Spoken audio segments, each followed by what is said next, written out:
जय हिंद दोस्तों, आप सभी को एस के क्लासेस में स्वागत है। तो हम लोग इसके पहले भाग 3 देख लिए हैं, जिसमें मूल अधिकार के बारे में बताया गया है। अनुच्छेद 12 से 35 तक आज हम लोग देखेंगे। भाग 4 देखेंगे। भाग 4 में बताया गया है राज्य के नीति निर्देशक तत्व।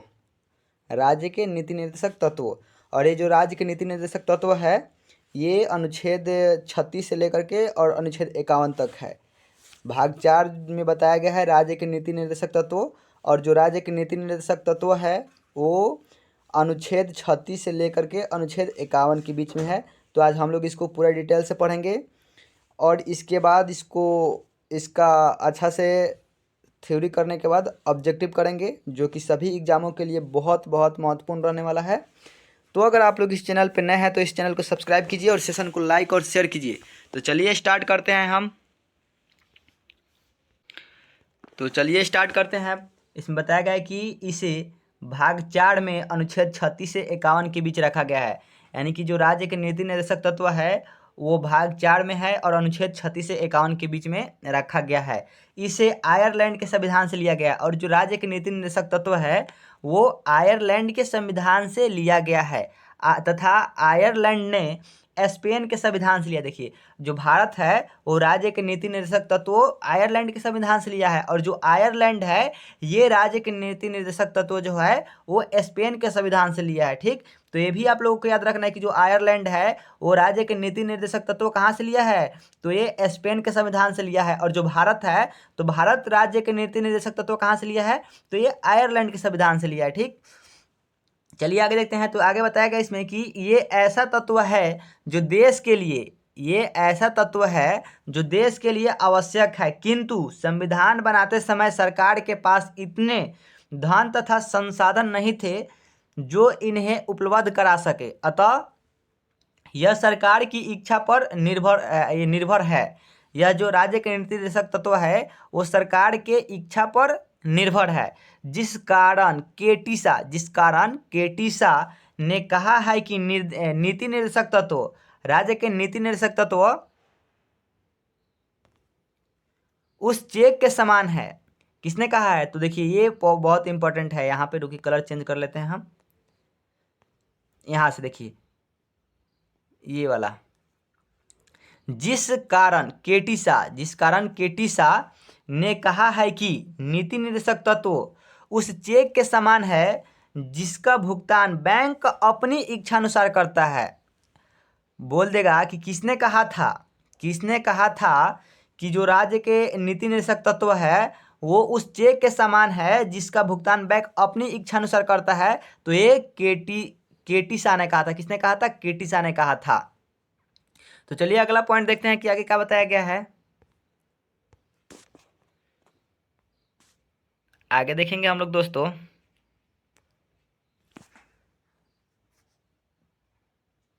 आगे है आपका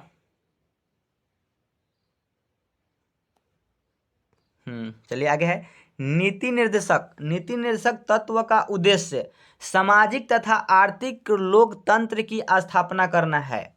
नीति निर्देशक तत्व का उद्देश्य सामाजिक तथा आर्थिक लोकतंत्र की स्थापना करना है। इसे संविधान का आदर्श कहा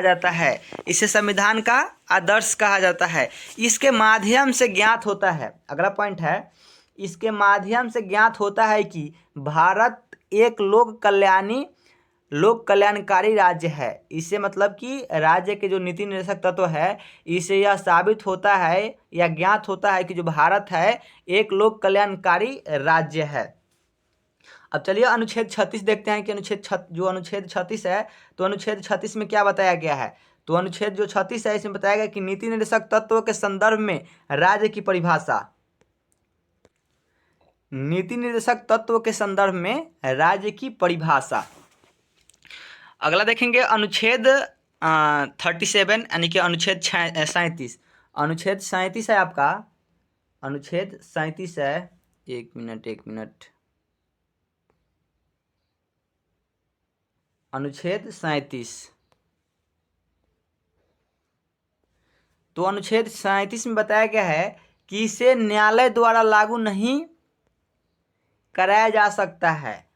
अनुच्छेद 37 में बताया गया है कि इसे न्यायालय द्वारा लागू नहीं किया जा सकता है, अर्थात यह न्यायालय द्वारा प्रवर्तनीय नहीं है, यह वाद योग्य है, यह वाद योग्य है। ठीक। और अनुच्छेद 38 देखेंगे तो अनुच्छेद 38 में बताया गया है कि लोक कल्याण की अभिवृद्धि अर्थात सरकार जनता का कल्याण करेगी, जैसे राशन कार्ड, सामाजिक, आर्थिक और राजनीतिक न्याय। ये बताया गया है अनुच्छेद 38 में। अनुच्छेद 38 में बताया गया है कि लोक कल्याण की अभिवृद्धि अर्थात सरकार जनता का कल्याण करेगी, जैसे राशन कार्ड। और ये राशन कार्ड मतलब किसको मिलेगा? ये सामाजिक, आर्थिक और राजनीतिक न्याय। और अनुच्छेद 39 में बताया गया है आपका, अनुच्छेद 39 में बताया गया है, अनुच्छेद जो है आपका 39, तो अनुच्छेद 39 में बताया गया है आपका। तो चलिए देखते हैं अनुच्छेद 39 में क्या बताया गया है। तो ये समान काम के लिए स्त्री हो या पुरुष हो को क्या मिलेगा? समान वेतन मिलेगा। आपके अनुच्छेद 39 में बताया गया है कि समान काम के लिए स्त्री हो या पुरुष हो उसका समान वेतन तथा संस्थानों द्वारा उचित वितरण दिया जाएगा। संस्थानों द्वारा क्या दिया जाएगा? उचित वितरण दिया जाएगा। अगला पॉइंट है आपका कि राज्य बालकों का स्वास्थ्य एवं गरिमामय जीवन उपलब्ध कराए। राज्य बालकों का स्वस्थ एवं गरिमामय जीवन उपलब्ध कराए। अब देखेंगे अनुच्छेद आपका 39 के क। अनुच्छेद 39 के क में क्या बताया गया है? तो अनुच्छेद 39 के क में बताया गया है निःशुल्क विधि यानी कि कानूनी सहायता 42वां संविधान संशोधन 1976। 42वां संविधान संशोधन 1976 में निःशुल्क विधि का कानून बना आपका। किसमें? तो अनुच्छेद 39 के क में बताया गया है। और अनुच्छेद 40 में देखेंगे कि अनुच्छेद 40 में क्या बताया गया है। तो अनुच्छेद 40 में बताया गया है आपका ग्राम पंचायतों का संगठन। पूछ देगा कि ग्राम पंचायतों का संगठन किस अनुच्छेद में बताया गया है। ग्राम पंचायतों का संगठन के बारे में मतलब किस अनुच्छेद में बताया गया है? तो ये अनुच्छेद आपका 40 में बताया गया है। किस में बताया गया है? तो अनुच्छेद 40 में। अब देखेंगे अनुच्छेद 41 देखेंगे अब हम लोग अनुच्छेद 41। तो अनुच्छेद 41 में है आपका अनुच्छेद 41। तो देखेंगे कि अनुच्छेद 41 में क्या बताया गया है। एक मिनट अनुच्छेद 41। तो अनुच्छेद 41 में बताया गया है आपका कुछ दशाओं में सरकारी सहायता प्राप्त करना, जैसे वृद्धा पेंशन, विधवा पेंशन, विकलांग को साइकिल, ये सब अनुच्छेद 41 में बताया गया है कि सब मिलेगा। यानी कि कुछ दशाओं में सरकारी सहायता प्राप्त करना, जैसे कि वृद्धा पेंशन हो गया, विधवा पेंशन हो गया, विकलांग हो गया, जैसे विकलांगों को साइकिल दिया जाता है, ये सब सरकार की तरफ से दिया जाता है। अब देखेंगे अनुच्छेद आपका 42 में क्या बताया गया है। तो अनुच्छेद जो 42 है, तो अनुच्छेद 42 में बताया गया है न्याय संगत कार्य की मनोचित दशा तथा प्रस्तुति सहायता उपलब्ध कराना, जैसे गर्भवती महिला द्वारा कठोर शारीरिक श्रम ना करना। जैसे गर्भवती यानी कि जो महिलाएं प्रेग्नेंट होती है उसको बताया गया है कि कठोर शारीरिक श्रम ना करना। और अनुच्छेद देखेंगे अनुच्छेद 43 यानी कि अनुच्छेद 43। अनुच्छेद 43 में बताया गया आपका निर्वाह योग्य मजदूरी अर्थात इतना वेतन दिया जाए कि परिवार चलाया जा सके। अनुच्छेद 43 में बताया गया है निर्वाह योग्य मजदूरी, इसका मतलब क्या होता है? इतना वेतन दिया जाए ताकि उसका परिवार चल सके।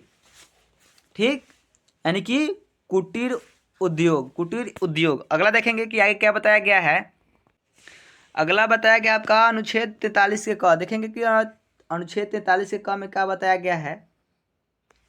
तो 43 के क में बताया गया है कि उद्योग प्रबंध में कामगारों की भागीदारी। अनुच्छेद 43 के क में बताया गया है उद्योग प्रबंध में कामगारों की भागीदारी।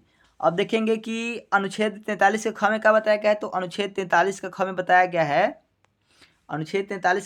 गया है सहकारिता। पूछ देगा कि सहकारिता किससे संबंधित है।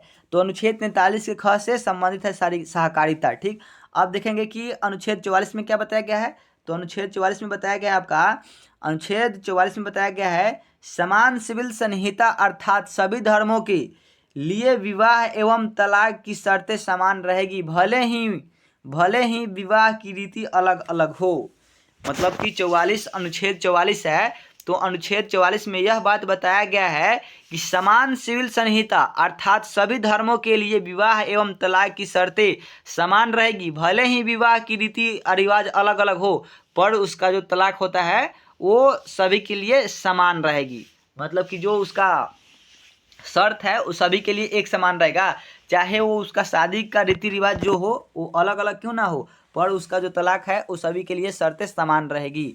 चलिए, तो ये पूछ देगा कि ये जो तलाक के लिए सभी शर्तें समान, सभी धर्मों के लोगों के लिए जो समान रखा गया है वो किस अनुच्छेद से संबंधित है। तो अनुच्छेद 44 से संबंधित है। चलिए अब अगला पॉइंट देखते हैं। तो अगला पॉइंट है आपका, एक नोट है और नोट बहुत ही इंपॉर्टेंट होता है, तो आप लोग इसको अच्छा से देखिएगा जो भी नोट मिलेगा आप लोग को। तो चलिए नोट देखते हैं। तो नोट में बताया गया है पहले का पॉइंट कि भारत का एकमात्र राज्य गोवा है, भारत का एकमात्र राज्य गोवा है जहां समान सिविल संहिता लागू है। और समान संहिता सिविल कहाँ पे लागू है, तो ये भारत में एकमात्र राज्य है जिसका नाम है आपका गोवा, यहीं पे समान सिविल संहिता लागू है। और दूसरा पॉइंट में बताया गया है आपका अपराध के कानून को दंड संहिता तथा चुनाव के कानून के आचार संहिता कहते हैं। बोल रहा है कि अपराध के कानून को दंड संहिता अर्थात चुनाव के कानून को आचार संहिता कहते हैं। ठीक, अब देखेंगे आपका अनुच्छेद 45। अनुच्छेद 45 में देखेंगे क्या बताया गया है। तो अनुच्छेद 45 है आपका, अनुच्छेद 45। तो अनुच्छेद 45 में बताया गया है आपको कि 6 वर्ष से कम आयु के बच्चे के 6 वर्ष से कम आयु के बच्चों के स्वास्थ्य का ध्यान रखना सरकार की जिम्मेवारी है। यानी कि जब तक बच्चा 6 वर्ष से अधिक का नहीं हो जाता है तब तक उसका जिम्मेवारी सरकार को है उसके स्वास्थ्य को लेकर के। ठीक, और ये भी बात बताया गया है कि 6 वर्ष से लेकर के 14 वर्ष के आयु के बच्चे को निःशुल्क शिक्षा देना सरकार की जिम्मेवारी है। देखिए उसको मतलब जब बच्चा पैदा होगा तो उस समय से लेकर के 6 वर्ष तक हो जाएगा तब तक सरकार की जिम्मेवारी है उसके स्वास्थ्य को लेकर के। ठीक, और 6 वर्ष से लेकर के 14 वर्ष की आयु के बच्चों को निःशुल्क शिक्षा देना सरकार की जिम्मेदारी है। ठीक, और अगला पॉइंट देखिए, अगला पॉइंट नोट है। तो हम बोले हैं आप लोग को कि नोट को अच्छा से देखना है, इसको अनदेखा नहीं करना है। अगला है, नोट में बताया गया कि शिक्षा के अधिकार को मूल अधिकार बनाकर 21 के क यानी कि 86वां संविधान संशोधन 86वां संविधान संशोधन में जोड़ दिया गया। देखिए यहाँ से क्वेश्चन बहुत बनता है, यहाँ से क्वेश्चन आप लोग एसएससी का एग्जाम देंगे, एसएससी जीडी हो गया या बीएसएफ हो गया या सीआईएसएफ हो गया, सभी एग्जामों में ऐसे क्वेश्चन बनता है। तो देखिए यहाँ से पूछ देगा आपको कि जो ये है आपका शिक्षा के अधिकार किस संविधान संशोधन द्वारा जोड़ा गया था। तो शिक्षा का अधिकार है, इसको मूल अधिकार किस संविधान संशोधन द्वारा जोड़ा गया था। तो इसको जोड़ा गया था आपका, इसको जोड़ा गया था 86वां संविधान संशोधन 2002 में। 86वां संविधान संशोधन 2002 में जोड़ा गया इसको। किसको, तो शिक्षा है, शिक्षा के अधिकार को मूल अधिकार 86वां संविधान संशोधन 2002 में जोड़ा गया और रखा कहाँ गया है। तो इसको रखा गया है आपका अनुच्छेद 21 के क में रखा गया है। कहाँ रखा गया है, तो ये 21 के क में रखा गया है इसको। ठीक, अगला है आपका, अगला है अनुच्छेद 46। तो अनुच्छेद 46 में बताया गया है आपका एसी एसटी ओबीसी के लिए विशेष आरक्षण, ओबीसी के लिए विशेष आरक्षण बताया गया है अनुच्छेद 46 में। अगला है अनुच्छेद 47। ये बोल रहा है कि एसटी ओबीसी के लिए विशेष आरक्षण संबंधित है, किस अनुच्छेद से संबंधित है। तो अनुच्छेद 46 से संबंधित है। या ऐसे भी क्वेश्चन पूछ देगा आपसे कि अनुच्छेद 46 में क्या बताया गया है। तो एसटी ओबीसी के लिए विशेष आरक्षण के बारे में बताया गया है। अगला आता है आपका अनुच्छेद 47। तो अनुच्छेद 47 में आपको बताया गया है अनुच्छेद 47 में बताया गया है सरकार पेशा युक्त आहार उपलब्ध कराएगी। अनुच्छेद 47 में बताया गया है कि सरकार पेशा युक्त आहार उपलब्ध कराएगी तथा नशीला चाहे नशीली दवाई एवं शराब पर प्रतिबंध लगाएगी। ठीक, तो किस में बताया गया है? तो अनुच्छेद 47 में बताया गया है। किस में बताया गया है? तो अनुच्छेद 47 में बताया गया है। अगला पॉइंट देखेंगे अब अनुच्छेद 48। अनुच्छेद 48 में देखेंगे क्या बताया गया है। तो अनुच्छेद 48 में बताया गया है आपका, अनुच्छेद 48 में बताया गया है, अनुच्छेद 48 में बताया गया है कि कृषि एवं पशुपालन की वृद्धि तथा दुधारू पशुओं के हत्या पर प्रतिबंध। यानी कि जितने भी प्रकार के दुधारू पशु होते हैं उनको क्या करना है? उनको पशुओं की हत्या करने पर प्रतिबंध लगाया गया है। अगर किसी व्यक्ति उसको हत्या कर देता है तो उसको सजा काटना पड़ेगा सरकार के द्वारा, जो सजा सुनाई जाएगी वो। यानी कि अनुच्छेद 48 में बताया गया है कि कृषि एवं पशुपालन की वृद्धि तथा दुधारू पशुओं के हत्या पर प्रतिबंध। और अगला बताया गया है आपका 48 के अनुच्छेद 48 के क में बताया गया है आपका, 48 के क में बताया गया है कि पर्यावरण वन तथा वन्य जीव की रक्षा, पर्यावरण वन तथा वन्य जीव की रक्षा करना सरकार का कर्तव्य होगा। ये किस संविधान संशोधन द्वारा किया गया था? तो ये आपका 42वां संविधान संशोधन 1976 द्वारा किया गया था कि ये पर्यावरण वन तथा वन्य जीव की रक्षा कौन करेगा? तो सरकार करेगा। 42वां संविधान संशोधन 1976 द्वारा इसको जारी किया गया था, लागू किया गया था। अगला है आपका अनुच्छेद 49। देखेंगे अब अनुच्छेद 49 में बताया गया है आपको, अनुच्छेद 49 में बताया गया है कि राष्ट्रीय स्मारकों की रक्षा करना सरकार का कर्तव्य होगा। जितने भी प्रकार के राष्ट्रीय स्मारक हैं उन सभी स्मारकों की रक्षा कौन करेगा? तो ये आपका सरकार करेगा। ये सरकार का रक्षा करने का क्या है? कर्तव्य है। ठीक, यानी कि सरकार को इसकी रक्षा करना है। अगला पॉइंट है आपका अनुच्छेद नंबर 50, अनुच्छेद 50। अनुच्छेद 50 में बताया गया है आपका कि अनुच्छेद 50 में बताया गया है कार्यपालिका से न्यायपालिका को अलग करना, कार्यपालिका से न्यायपालिका को अलग करना, ये बताया गया है आपका अनुच्छेद 50 में। तो उम्मीद करते हैं दोस्तों कि आप लोगों को यहाँ तक अच्छा से समझ में आ गया होगा, यहाँ तक कोई दिक्कत नहीं होगा आपको। अगर इसमें कहीं त्रुटि मिलता है आपको तो प्लीज़ कमेंट कीजिएगा, उसको सही किया जाएगा। वैसे तो हमारे देखने से इसमें किसी प्रकार की त्रुटि नहीं है, फिर भी अगर आप लोगों को मिले तो कमेंट कीजिएगा। ठीक, और इस चैनल पे आप लोग नए हैं तो प्लीज़ इस चैनल को सब्सक्राइब कीजिए, क्योंकि आप लोगों के यहाँ से संपूर्ण जीके जीएस की तैयारी कराई जाएगी, चाहे आप जिस भी एग्ज़ाम की तैयारी करते होंगे। बिहार दरोगा हो गया, बिहार एसएससी हो गया, या एसएससी जीडी हो गया।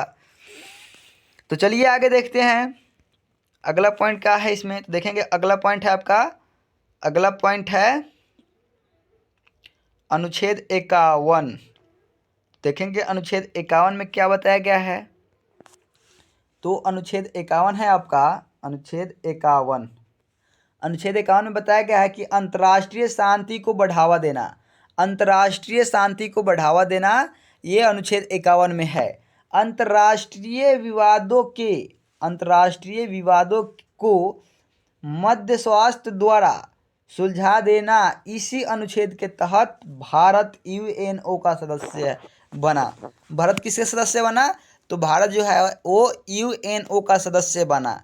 यानी कि अनुच्छेद 51 में बताया गया है कि अंतर्राष्ट्रीय शांति को बढ़ावा देना, अंतर्राष्ट्रीय विवादों को मध्यस्थता द्वारा सुलझा देना, इसी अनुच्छेद के तहत भारत जो है वो यूएनओ का सदस्य बना। अब पूछ देगा कि जो भारत है वो यूएनओ का सदस्य किस अनुच्छेद के द्वारा बना? तो अनुच्छेद नंबर 51, अनुच्छेद नंबर 51 के द्वारा भारत यूएनओ का सदस्य बना। और अगला देखेंगे तो अगला आपका है राज्य के नीति निर्देशक तत्वों का वर्गीकरण, राज्य के नीति निर्देशक तत्वों का वर्गीकरण। तो चलिए इसको देखते हैं। अब इसमें पहले का है आपका कि नीति निर्देशक तत्वों के 3 भागों में बांटा गया। जो नीति निर्देशक तत्व हैं इसको 3 भागों में बांटा गया है। किसमें? 3 भागों में बांटा गया है। देखेंगे कौन कौन 3 भाग है इसका। तो पहला भाग है इसका गांधीवादी, पहला भाग है गांधीवादी, दूसरा भाग है इसका समाजवादी, और तीसरा भाग है इसका तीसरा भाग है वैदिक या उदारवादी, वैदिक या उदारवादी। तो सबसे पहले देखेंगे हम लोग पहिलका इसका पहिलका भाग देखेंगे हम लोग। पहिलका भाग है आपका गांधीवादी। तो गांधीवादी जो है अनुच्छेद 40, अनुच्छेद 40, 43 के ख, 46, 47 तथा 48। ठीक, अनुच्छेद 40, 43, 43 के ख, 46, 47 तथा 48 गांधीवादी के बारे में बताया गया आपका। फिर दूसरा आता है समाजवादी। जो समाजवादी है आपका ये 48, 39, 39 के क, 41, 42, 43, 43 के क और 47, यानी कि 48 है आपका, 38, 39, 39 के क और 41, 42, 43, 43 के क और 47 जो है वो आपका समाजवादी के बारे में बताया गया। उसके बाद आता है आपका वैदिक या उदारवादी। तो ये आपका है अनुच्छेद 44, अनुच्छेद 45, अनुच्छेद 48, 48 का क, 49, 50 और 51 तक बताया गया आपका वैदिक या उदारवादी के बारे में बताया गया है। तो सबसे पहले का पॉइंट देखेंगे इसमें आपका है अनुच्छेद 43 और 47। अनुच्छेद 43 और 47 गांधीवादी और समाजवादी दोनों के अंतर्गत आता है। देखिए ये जो आपका है अनुच्छेद 43 और 47, तो 43 और 47 गांधीवादी और समाजवादी ये दोनों के तहत आता है। यानी कि आपका जो है ये अनुच्छेद 43 और अनुच्छेद 47 ये गांधीवादी और समाजवादी दोनों के अंतर्गत आता है। ठीक, अब देखेंगे अगला पॉइंट इसमें बताया गया है आपका। अगला पॉइंट है आपका कि अनुच्छेद, देखिए अनुच्छेद 48 जो है वो गांधीवादी और उदारवादी दोनों के अंतर्गत आता है। जो अनुच्छेद 48 है ये गांधीवादी और ये उदारवादी दोनों के अंतर्गत 48 आता है। तो चलिए अगला पॉइंट देखते हैं कि अगला पॉइंट क्या है आपका।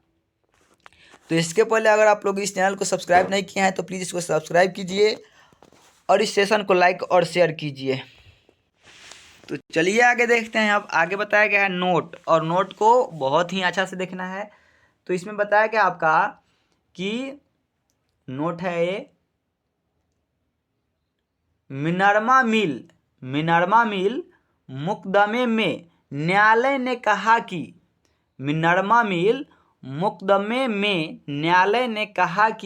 सरकार नीति निर्देशक तत्व या मूल अधिकार दोनों पर ध्यान दे, अर्थात संतुलन बनाए रखे।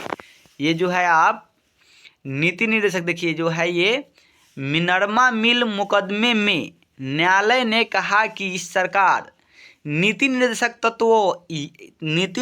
तत्व या मूल अधिकार दोनों पर ध्यान दे, अर्थात संतुलन बनाए रखे। न्यायालय ने कहा कि नीति निर्देशक तत्व एक लक्ष्य है और इस लक्ष्य पर पहुंचने का साधन जो है वो आपका मूल अधिकार है। किसने कहा? तो न्यायालय ने कहा कि नीति निर्देशक तत्व एक लक्ष्य है। किसने कहा? तो न्यायालय ने कहा कि नीति निर्देशक तत्व एक लक्ष्य है और इस लक्ष्य पर पहुंचने का साधन जो है आपका मूल अधिकार है। सरकार मूल अधिकार पर नीति निर्देशक तत्वों को प्रधानता नहीं दे सकती है। जो आपका सरकार है तो सरकार मूल अधिकार पर नीति निर्देश तत्वों को प्रधानता नहीं दे सकती है। ठीक, प्रधानता नहीं दे सकती है। मूल अधिकार तथा नीति निर्देशक तत्वों में अंतर। अब देखेंगे मूल अधिकार और नीति निर्देशक तत्वों में अंतर देखेंगे कि क्या क्या अंतर है आपका।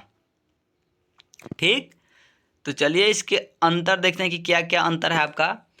तो एक साइड है आपका मूल अधिकार और एक साइड है आपका नीति निर्देशक तत्व। तो सबसे पहले बताया गया कि जो मूल अधिकार है वो मूल अधिकार यूएसए के संविधान से लिया गया है। जो मूल अधिकार है ये यूएसए के संविधान से लिया गया है और ये भाग 3 में है। मूल अधिकार भाग 3 में है और अनुच्छेद 12 से लेकर के 35 तक मूल अधिकार है। और नीति निर्देशक तत्व जो है वो भाग 4 में है और अनुच्छेद एक अनुच्छेद 36 से लेकर के 51 तक आपका राज्य के नीति निर्देशक तत्व हैं। और जो राज्य के नीति निर्देशक तत्व हैं ये आयरलैंड के संविधान से लिया गया है। कहाँ से लिया गया है? तो जो राज्य के नीति निर्देशक तत्व हैं ये आयरलैंड के संविधान से लिया गया है और ये भाग 4 में है। ठीक, यहाँ तक तो दोनों सेम है कि मूल अधिकार को यूएसए से लिया गया है और नीति निर्देशक तत्व को आयरलैंड से लिया गया है। मूल अधिकार भाग 3 में है और नीति निर्देशक तत्व भाग 4 में है। अब अगला पॉइंट देखते हैं। तो अगला पॉइंट है कि यह नैसर्गिक अधिकार है। जो मूल अधिकार है ये नैसर्गिक अधिकार है तथा ये जन्म से ही मिल जाता है। और जो मूल अधिकार है ये नैसर्गिक अधिकार होता है क्योंकि ये जन्म के बाद ही मिल जाता है, ये जन्म से ही मिल जाता है। और देखिए ये जो नीति निर्देशक तत्व है यह नैसर्गिक नहीं होता है, सरकार इसे लागू करने के लिए बाध्य नहीं है, सरकार इसे लागू करने के लिए बाध्य नहीं है। अगला पॉइंट है कि यह न्यायालय द्वारा, यानी कि मूल अधिकार जो है, मूल अधिकार न्यायालय द्वारा प्रवर्तनीय तथा वाद योग्य है। मूल अधिकार न्यायालय द्वारा प्रवर्तनीय तथा वाद योग्य है। लेकिन यह न्यायालय द्वारा प्रवर्तनीय तथा वाद योग्य नहीं है। यानी कि नीति निर्देशक तत्व न्यायालय द्वारा प्रवर्तनीय तथा वाद योग्य नहीं है परंतु मूल अधिकार है। और चलिए अगला देखते हैं कि अगला पॉइंट क्या है आपका। तो अगला पॉइंट है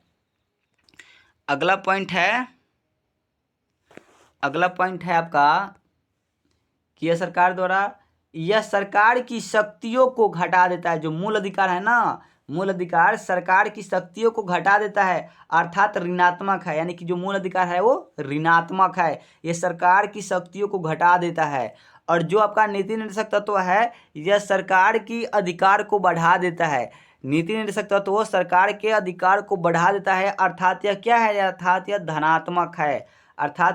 यानी कि जो मूल अधिकार है वो ऋणात्मक है और जो नीति निर्देशक तत्व है वो धनात्मक है। अब देखिए इसका क्या बताएगा कि इसके पिछले कानूनी मान्यता है। इसके पीछे जो है वो कानूनी मान्यता है परंतु, यानी कि मूल अधिकार के पीछे कानूनी मान्यता है लेकिन नीति निर्देशक तत्व के पीछे राजनीतिक मान्यता है। नीति निर्देशक तत्व के पीछे क्या है? तो राजनीतिक मान्यता है और इसके पीछे जो मूल अधिकार के पीछे कानूनी मान्यता है। अगला है कि जो मूल अधिकार है यह निलंबित हो सकता है। मूल अधिकार को निलंबित किया जा सकता है। मूल अधिकार को निलंबित किया जा सकता है और निलंबित किसके द्वारा किया जाता है? तो निलंबित किया जाता है आपके राष्ट्रपति द्वारा। और प्रतिबंध किसके द्वारा किया जाता है? तो प्रतिबंध संसद द्वारा किया जाता है। ये भी आपको याद होना चाहिए। और ये जो है इसके पीछे राजनीति का मान्यता है और यह निलंबित नहीं हो सकता है। और जो नीति निर्देशक तत्व है वो निलंबित नहीं हो सकता है। और ये जो है यह व्यक्ति के भलाई के लिए है। जो मूल अधिकार है वो व्यक्ति के भलाई के लिए है लेकिन जो नीति निर्देशक तत्व है यह समाज के भलाई के लिए है। ठीक, नीति निर्देशक तत्व जो है वो समाज के भलाई के लिए है और जो मूल अधिकार है वो व्यक्ति के भलाई के लिए है। तो उम्मीद करते हैं कि ये दोनों में आप लोगों को अंतर अच्छा से समझ में आ गया होगा। अगर आ गया हो तो इस सेशन को लाइक कीजिए और शेयर कीजिए और इस चैनल पर नए हैं तो इस चैनल को सब्सक्राइब कर लीजिए क्योंकि जो भी आप लोगों को यहाँ से मटेरियल दिया जाएगा वो आप तक पहुँच जाएगा। और ये आप लोग अगर इसके टेलीग्राम चैनल से नहीं जुड़े हैं तो उससे भी जाकर जुड़ जाइए क्योंकि वहाँ पे आप लोगों को पर डे क्यूज कराया जाता है और वहाँ पे PDF वगैरह PDF के फॉर्म में आपको नोट्स दिया जाता है। तो चलिए आगे देखते हैं। अगला पॉइंट है इसका, तो ये है आपका संविधान के भाग 4। संविधान के भाग 4 में उल्लेखित नीति निर्देशक तत्वों को निम्नलिखित 5 समूहों में बांटा जा सकता है। यानी कि जो आपका है भाग 4 में आपका जो नीति निर्देशक तत्व है उसको 5 समूहों में बांटा जा सकता है। तो पांचों देखेंगे कौन कौन है। पहिलका है आपका आर्थिक न्याय संबंधी निर्देशक तत्व। दूसरा है आपका सामाजिक न्याय संबंधी निर्देशक तत्व। तीसरा है आपका राजनीतिक न्याय संबंधी निर्देशक तत्व और चौथा है आपका पर्यावरण संबंधी निर्देशक तत्व और अंतिम है आपका अंतर्राष्ट्रीय शांति और सुरक्षा निर्देशक तत्व। यानी कि पहिलका है आपका आर्थिक न्याय संबंधी निर्देशक तत्व, दूसरा है आपका सामाजिक न्याय संबंधी निर्देशक तत्व, तीसरा है आपका राजनीतिक न्याय संबंधी निर्देशक तत्व और चौथा है आपका पर्यावरण संबंधी निर्देशक तत्व और अंतिम है आपका अंतर्राष्ट्रीय शांति और सुरक्षा निर्देशक तत्व। ठीक, ये 5 है आपका। और अगला पॉइंट है कि जो आपका डॉक्टर भीमराव अंबेडकर हैं तो डॉक्टर भीमराव